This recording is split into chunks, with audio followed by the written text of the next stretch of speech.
Ressassez l'épisode d'une série comme s'il s'agissait de votre propre vie. Qu'un personnage vous mette face à vous-même, à tout ce que vous avez échoué. Je suis sûre que ça vous est déjà arrivé. À moi aussi. Je m'appelle Émilie, je suis journaliste et dans cette vidéo, je vais vous annoncer mon nouveau projet sur vos personnages féminins préférés. Je pense que cette aventure, elle va être très intéressante parce que... Ça s'appelait Las Vegas. Ah ouais! On va passer toute la journée ensemble pour que je vous explique tout. Ça va être très différent de mes analyses habituelles. Aujourd'hui, ce sera un vlog. J'ai une envie un petit peu particulière. J'ai envie que mon prochain projet soit créé sous vos yeux. C'est ce qu'on appelle le building in public. Ça veut dire que je vais pas vous montrer ce projet-là une fois qu'il sera terminé. Je vais vous le présenter en même temps que je vais le faire. Et ce qui est bien avec le building in public, c'est qu'on peut pas se cacher. Ça peut être frustrant de regarder des choses sur les réseaux sociaux une fois qu'elles sont terminées, d'avoir des avant-après. C'est-à-dire j'ai eu l'idée et maintenant voilà mon podcast, voilà mon film, voilà mon entreprise, voilà tout ça, sans avoir les étapes intermédiaires. Et là, c'est ce que je vous propose, c'est de voir ce qui se passe en coulisses, de voir comment je fais exactement les choses et comment aussi je surpasse mes doutes parce que je sais que je vais en avoir, j'en ai déjà. Moi, je vous dis souvent de garder le silence sur vos projets. Moi, je l'ai toujours fait. La plupart du temps, en tout cas, je l'ai fait.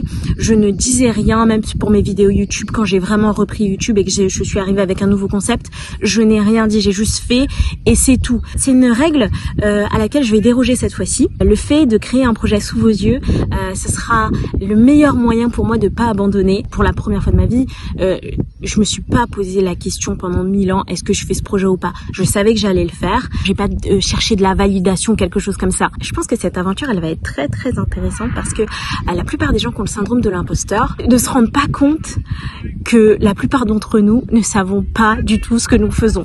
On fait des trucs et devinez quoi? Des fois ça marche.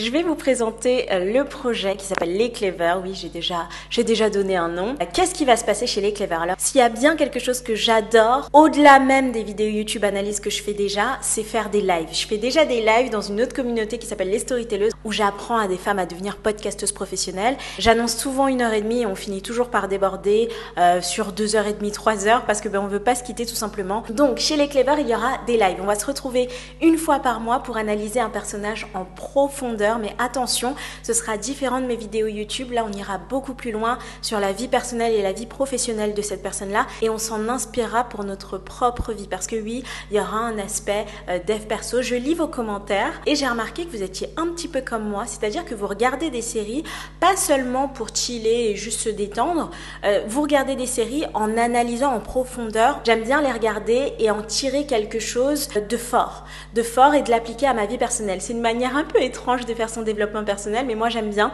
Je sais que l'expression développement personnel, ça hérisse certaines personnes, mais pour moi c'est vraiment hyper important. Je trouve ça normal en fait de faire son développement personnel, c'est hyper important pour moi. C'est même au centre de ma vie. C'est une compétition? Non, on fait une petite réunion entre nous, on va mettre plein de cerveaux en l'air ici. D'accord, ça va être trop beau. Jeudi, vendredi, samedi, dimanche, je crois que ça va être super beau. Je viendrai voir. Et ça fait longtemps que vous faites ça? L'île? Oui, l'île. Tu vois, ça c'est une île à Milo. Je sais pas comment ils appellent ça en français.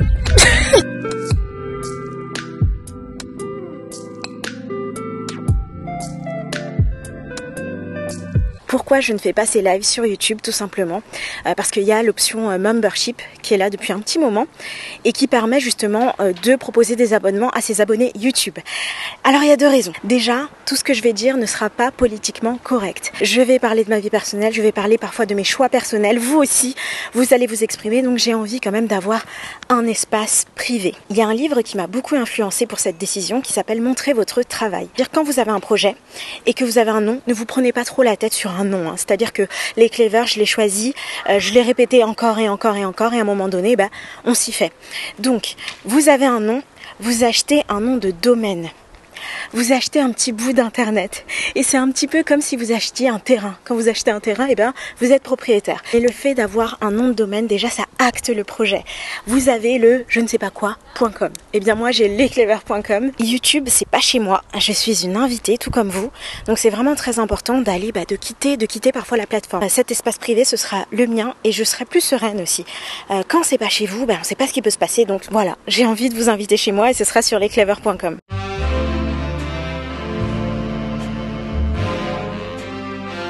On a fait un passage à Paris, mais sinon on a grandi à la campagne. Donc nous, c'est les arbres, la mer, le sable, le silence, tout ça, c'est notre rêve.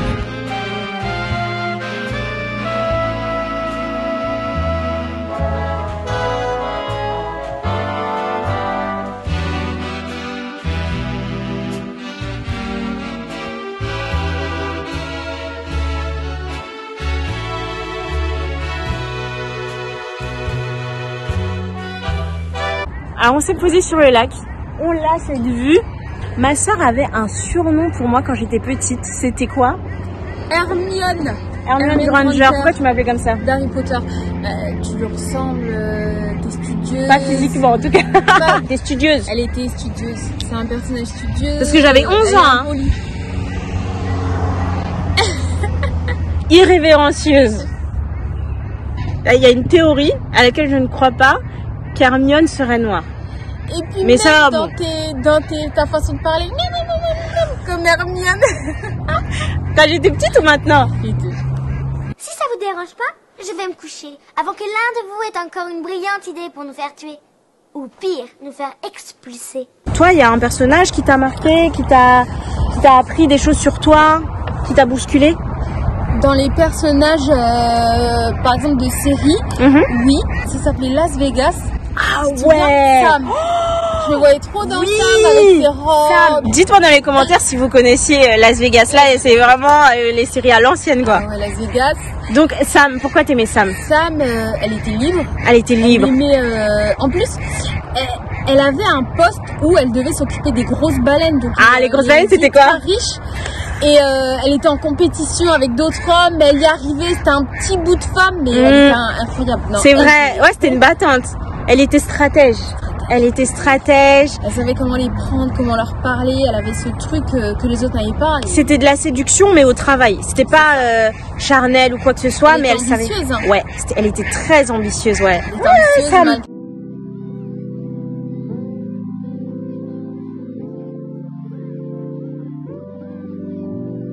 C'est vraiment super beau ici, à plein de verdure, on dirait Bali. C'est trop beau. Et on est en France, c'est super beau.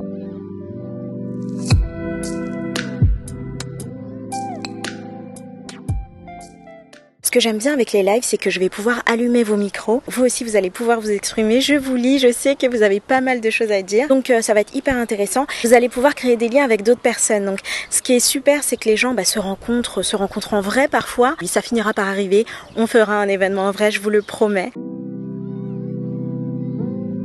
J'adore cette série, elle est vraiment très bien. Je me suis arrêtée juste pour vous le montrer. Regardez The Bear, c'est une série de fous.